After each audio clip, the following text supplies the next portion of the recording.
Selamünaleyküm herkese. Bugün İstanbul'da Nuri Paşa Kafkas İslam Ordusu Komutanı'nın ziyaretine geldik. Bugün 2 Mart ölüm yıl dönümü. Azerbaycanlı komutanımızın görüşlerini almak istiyoruz şu anda. Əvvəla hər kəsi salamlayıram. Burada olan bütün Türk şəhid qardaşlarımızı hər birisini Allahdan rəhmət diləyirik.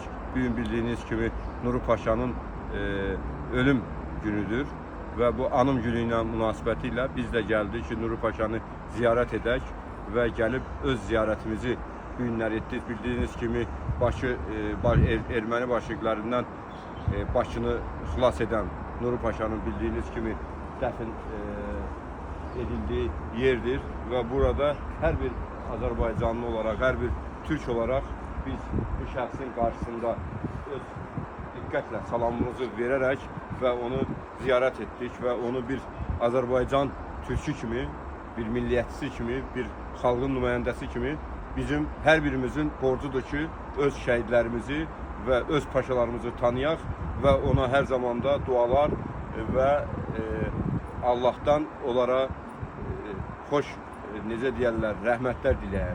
Ona görə qoy Allah onun qəbrini nurla doldursun və bütün gəncliyimiz də bir Nuri Paşa kimi də baxaraq öz milliyyətçi olduğunu, türkçü olduğunu, türk olduğunu bir daha da dünyaya sübut etməlidir və ona görə ki, yol Türkün yoludur, yol haqq yoludur, yox, ədalət yoludur, yol birlik yoludur. Ona görə də Allah'tan rəhmət diləyirik və Nuri Paşamıza Allah'tan rəhmət diləyirik. Başın qabağında baş əyərək ve öz bütün ehtiramlarımızı Nuri Paşa'ya bildiririk.